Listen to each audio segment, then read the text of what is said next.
Tirumala లడ్డూపై supreme court ధర్మాసనం కీలక ఆదేశాలు జారీ చేసింది. స్వతంత్ర దర్యాప్తు సంస్థ ఆధ్వర్యంలో విచారణ జరపాలని ఆదేశించింది.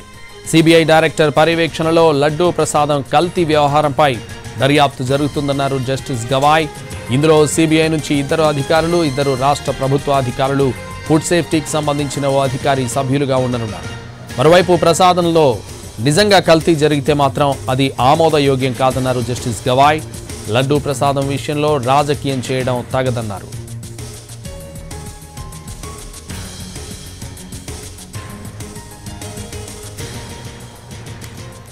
తిరుమల లడ్డూలో కల్తీ నెయ్యి వినియోగంపై సుప్రీంకోర్టు ధర్మాసనం కీలక ఆదేశాలు జారీ చేసింది. స్వతంత్ర దర్యాప్తు సంస్థ ఆధ్వర్యంలో విచారణ జరపాలని ఆదేశించింది. ఇదే విషయానికి సంబంధించి మరింత సమాచారం ఢిల్లీ నుంచి మా ప్రతినిధి రాజు లైవ్ లో అందిస్తారు. రాజు, సంతోష్, ప్రతి ఒక్కరిలో కూడా ఒక ఉత్కంఠ కనిపించింది. అంటే తిరుమల తిరుపతి దేవస్థానానికి సంబంధించినటువంటి ఈ లడ్డూ ప్రసాదం కల్తీ జరిగిందనే అంశం పైన సుప్రీంకోర్టు ఈ రోజు ఎటువంటి తీర్పు ఇవ్వబోతుందనే దాని మీద ప్రత్యేకంగా అందరూ ఆసక్తిగా ఉత్కంఠగా ఎదురు చూసినటువంటి పరిస్థితి కనిపించింది. సో ఫైనల్ గా ఇరు వర్గాల వాదనలు విన్న తర్వాత, అంతేకాదు కేంద్ర ప్రభుత్వం తరపున హాజరైనటువంటి సోలిసిటర్ జనరల్ తుషార్ మెహతా ఇచ్చినటువంటి సలహా మేరకు మొత్తానికి స్వతంత్ర ప్రతిపత్తి కలిగినటువంటి సీట్ను ఏర్పాటు చేస్తూ సుప్రీంకోర్టు ధర్మాసనం justice BR Gavai, justice KV విశ్వనాథన్ల ధర్మాసనం తీర్పు వెలువరించింది. ముఖ్యంగా ఇప్పుడు ఈ లడ్డు కల్తీ జరిగిందా లేదా, నెయ్యికి సంబంధించినటువంటి పరిస్థితి ఏంటి అనే అంశం పైన ప్రత్యేకంగా అంటే సిబిఐ డైరెక్టర్ 2 అధికారులను నామినేట్ చేస్తారు. అంటే 2 సిబిఐ అధికారులు ఉంటారు. ఇక రాష్ట్ర ప్రభుత్వం అంటే రాష్ట్ర పోలీస్ శాఖ ప్రత్యేకంగా 2 నామినేట్ చేస్తుంది. సో ఆ 2 కూడా పోలీస్ అధికారులు అయి ఉంటారు. ఇక మరోపక్క ఏదైతే ఫుడ్ సేఫ్టీకి సంబంధించినటువంటి కేంద్ర ప్రభుత్వ సంస్థ ఒకరిని నామినేట్ చేస్తుంది. అంటే మొత్తం 5గురితో కూడినటువంటి ఈ సిట్ ఇక ఈ కల్తీ నెయ్యికి సంబంధించినటువంటి అంశం పైన విచారణ అంటే దర్యాప్తు చేపట్టబోతుంది. సో ఇప్పటి వరకు ఏదైతే రాష్ట్ర ప్రభుత్వం నియమించినటువంటి సిట్ ఇక అమల్లో ఉండదు. సో ఆ సిట్ ఇప్పటికే అంటే ఎప్పుడైతే సుప్రీంకోర్టులో కేసు విచారణ జరిగిందో అప్పటి నుంచి అంటే గత సోమవారం విచారణ సందర్భంగా వచ్చినటువంటి ఆదేశాల ప్రకారమే సిట్ను హోల్డ్ చేస్తున్నామని చెప్పి రాష్ట్ర పోలీస్ శాఖ స్పష్టంగా ఆదేశాలు జారీ చేసింది. సో ఇక స్వతంత్రంగా ఏదైతే సిట్ ఇప్పుడు సుప్రీంకోర్టు ఆదేశాల మేరకు 2 సిబిఐ అధికారులు, 2 రాష్ట్ర పోలీసుకు సంబంధించినటువంటి అధికారులు, 1 ఫుడ్ సేఫ్టీకి సంబంధించినటువంటి అధికారులు మొత్తం కలిసి 5గురు ఇక ఈ కేసుకు సంబంధించి దర్యాప్తు చేపట్టబోతున్నారు. వాస్తవానికి ఏదైతే అంటే లడ్డూకు సంబంధించినటువంటి ప్రసాదాల తయారీకి ఉపయోగించేటటువంటి నెయ్యి గత ప్రభుత్వ కాలంలో కల్తీ నెయ్యిని ఉపయోగించారు. అంతేకాదు దాంట్లో పశువులకు సంబంధించి అంటే ఎనిమల్ ఫ్యాట్ను ఉపయోగించినటువంటి పరిస్థితి ఉందని చెప్పి స్వయంగా రాష్ట్ర ముఖ్యమంత్రి చంద్రబాబు నాయుడు ప్రెస్ మీట్ ద్వారా అనౌన్స్ చేయడం జరిగింది.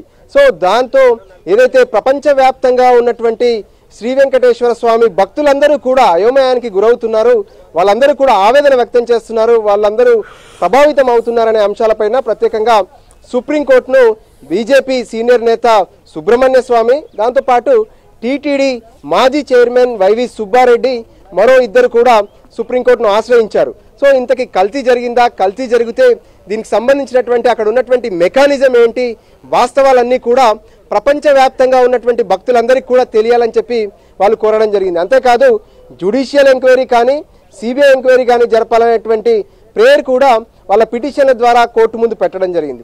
సో ఫైనల్గా ఏదైతే ప్రపంచవ్యాప్తంగా ఉన్నటువంటి కోట్లాది మంది భక్తుల మనోభావాలను పరిగణలోకి తీసుకోవాల్సినటువంటి అవసరం ఉందనే విషయం పట్ల సుప్రీంకోర్టు ధర్మాసనం సైతం ఏకీభవించింది.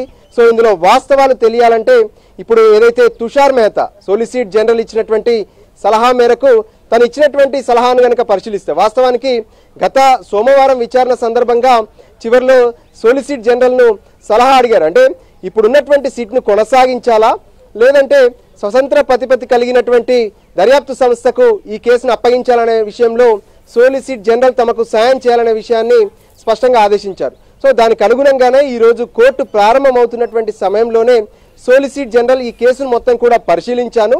సో సిట్ దర్యాప్తుకు సంబంధించినటువంటి ఎటువంటి అనుమానం లేకపోయినప్పటికీ కూడా ప్రపంచవ్యాప్తంగా ఉన్నటువంటి కోట్లాది మంది భక్తుల మనోభావాలను పరిగణలోకి తీసుకోవాలి.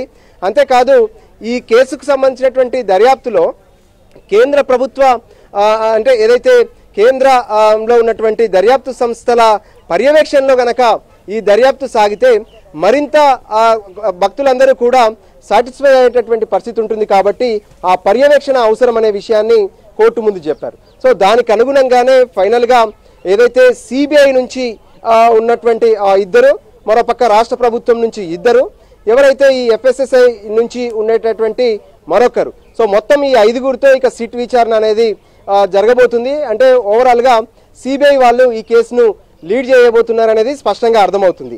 అయితే ఈ కేసుకు సంబంధించి టైం బాండ్ మాత్రం ఏం పెట్టలేదు. సో ఖచ్చితంగా ఇదంతా కూడా పారదర్శకంగా కేసు జరగబోతుందనే విషయం పైన మాత్రం అటు సుప్రీంకోర్టు ధర్మాసనం స్పష్టంగా తన అభిప్రాయాన్ని వ్యక్తం చేయడమే కాకుండా ఏ ఒక్కరు కూడా రాజకీయంగా ఈ అంశాన్ని ఉపయోగించుకోవద్దు, దేవుళ్లను ఈ గుడులను అంటే ప్రత్యేకంగా దేవాలయాలను ఖచ్చితంగా ఈ రాజకీయాలకు దూరంగా ఉంచాల్సినటువంటి అవసరం ఉందనే అభిప్రాయాన్ని కూడా స్పష్టం చేశారు. సో మొత్తానికి ఇక రాజకీయంగా ఎవరు కామెంట్ చేయొద్దని విషయాలు చెప్తూనే మరోపక్క స్వతంత్ర ప్రతిపత్తితో కూడినటువంటి ఈ సిట్ను ఏర్పాటు చేయడంతో ప్రస్తుతానికైతే ఈ తిరుమల తిరుపతి దేవస్థానానికి సంబంధించినటువంటి కల్తీ నెయ్యి అంశంతో పాటు లడ్డు తయారీకి సంబంధించినటువంటి అంశాలపైన ఇక సుప్రీంకోర్టు ఇచ్చినటువంటి ఆదేశాల మేరకు సిబిఐలో ఉన్నటువంటి ఇద్దరు, అంటే సిబిఐలో ఉండేటటువంటి ఆ ఇద్దరిని కూడా సిబిఐ డైరెక్టర్ స్వయంగా తను నామినేట్ చేస్తారు. రాష్ట్ర పోలీసుకు సంబంధించి డీజీపీ ఇద్దరిని నామినేట్ చేస్తారు. ఇక దాంతోపాటు ఫుడ్ సేఫ్టీకి సంబంధించినటువంటి చైర్మన్ కూడా మరొకరిని ఫుడ్ సేఫ్టీకి సంబంధించినటువంటి ఎక్స్పర్ట్ను నామినేట్ చేస్తారు. సో ఫైనల్గా ఈ 5గురు ఇక ఈ తిరుమల తిరుపతికి సంబంధించినటువంటి కల్తీ నెయ్యి ఆ సరఫరాకు సంబంధించింది కావచ్చు, గతంలో ఎప్పుడెప్పుడు ఈ నెయ్యి ట్యాంకర్లు తిరుమలకు వచ్చాయి, వాటిని వెనక్కి ఎప్పుడు పంపించారు, నిజంగా ఆ కల్తీ నెయ్యిని లడ్డూ ప్రసాదంలో ఉపయోగించారా లేదంటే కల్తీ అని తెలవగానే వెనక్కి పంపించారా, ఇటువంటి అంశాలన్నిటికి సంబంధించి కూడా ప్రత్యేకంగా దర్యాప్తు జరగబోతున్నాయి. సో ఎవరైతే పిటిషనర్లు ఉన్నారో అటు ఏదైతే సుబ్రహ్మణ్య స్వామి కావచ్చు, వైవి సుబ్బారెడ్డి, ఈరోజు వైవి సుబ్బారెడ్డి సైతం తను కోర్టుకు హాజరయ్యారు. ఎందుకంటే తను కూడా మాజీ టీటీడీ చైర్మన్గా ఆయన ఇక్కడికి హాజరైనటువంటి పరిస్థితి కనిపించింది. ఇక సుబ్రహ్మణ్య స్వామి అయితే తను పార్టీ పర్సన్గా తను ఈ కేసును వాదించేందుకు తను కూడా ఏదైతే వాదనలు వినిపించేందుకు హాజరైనటువంటి పరిస్థితి కనిపించింది. సో ఓవరాల్గా కూడా ప్రపంచవ్యాప్తంగా ఉన్నటువంటి భక్తుల మనోభావాలను పరిగణలోకి తీసుకుంటూనే ఈ దర్యాప్తు సంస్థలు అనేటివి ముందుకెళ్లాల్సినటువంటి అవసరం ఉందనే అభిప్రాయం వ్యక్తమైంది. సో మొత్తానికి సుప్రీంకోర్టు ఆధ్వర్యంలో ఏర్పాటు చేసినటువంటి 5గురు సభ్యులతో కూడినటువంటి స్వతంత్ర ప్రతిపత్తి కలిగినటువంటి సిట్ ఇక విచారణ జరపబోతుంది. సంతోష్. రైట్, థాంక్యూ రాజు.